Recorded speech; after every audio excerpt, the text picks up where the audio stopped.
To people at Northwest, Roberta Steel is the ghost of a girl who died following an explosion. But for Ned Steele and Susan King Fay, Roberta is a sister and a cousin.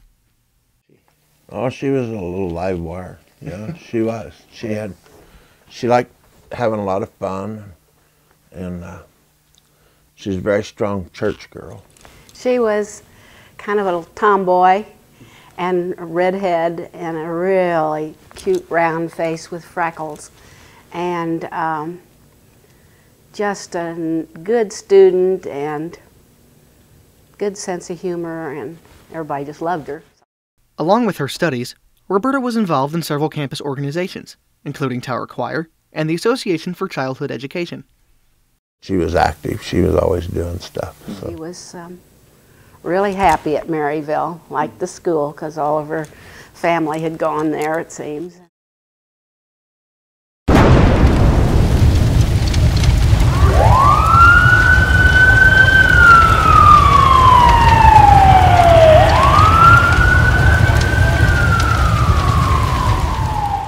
On April 28, 1951, a gas tank owned by St. Joseph Light and Power exploded and sent flames into nearby Residence Hall. Along with other female students, Fay and Roberta both lived in the building. Fay was in the same room as Roberta the night of the explosion. There were about 4 of us in the room after coming in the evening. It was after dates and things. We all kind of got together. And I was laying down, and the rest of them were standing around and were visiting. This fireball came in. There was lots of debris in the hall, and but somehow we just felt our way out, and then there were some students outside that helped us get into cars.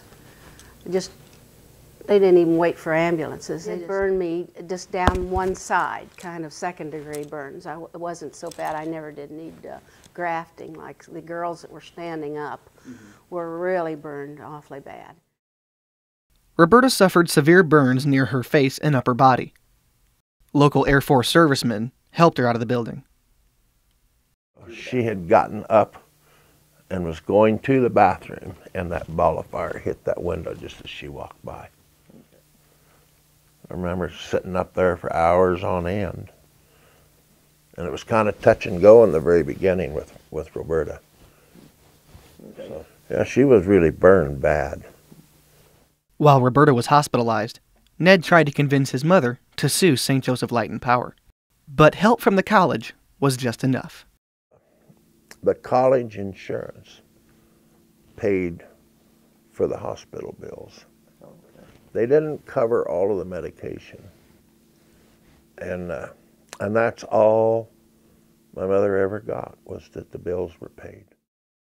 In a few months' time, Roberta was back on her feet. She was ready to go back to Maryville, but doctors weren't too keen on the idea. They didn't want her going back to school, and they took a biopsy, and it looked great.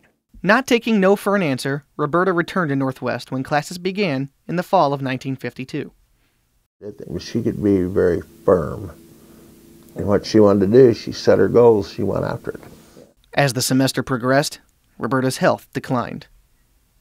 She was not doing very good, and they put her back, and the doctors put her back in the hospital. On November 29th, 1952, her 20th birthday, Roberta died. Autopsy results revealed a poor liver from the side effects of the drug she received for treatments, cortisone. Yeah, this new drug was out, and that's the best thing she could have. My cousin Homer, Susan's brother, and I went all over getting that stuff. And like to drugstore? Yeah, okay. We'd call, and if the Bethany, Missouri, the drugstore had 3 bottles, we went and got it.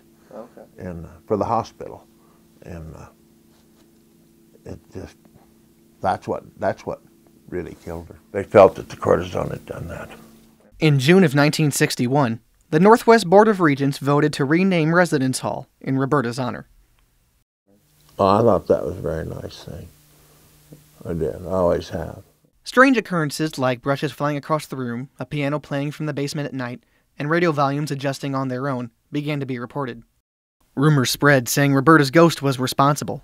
She became a campus legend because of the gossip, and can be found on many internet websites associated with ghost stories. Ned, on the other hand, is bitter about his sister's reputation. I don't believe in it. I don't like it. I don't think anybody's spirit is in that building. I think there's material goods in that building that holds it up and together. Concrete, brick. That's what's in the building. Then there's people that live there. I think anybody that spends their time dwelling on why the radio comes on or goes off in Roberta Hall doesn't have much value for their time. Roberta will be forever memorialized at Northwest with Roberta Hall, but for Ned and Faye, a part of their lives is lost. Well, I just wonder, how much we would have been together through the years and enjoyed each other's families. I've missed a lot of years of her, and who knows, maybe little nieces and nephews that never happened. That's a part of me that's taken away, that's gone. Reporting for the Northwest Missourian and NWMSUnews.com, I'm Dominic Giannetti.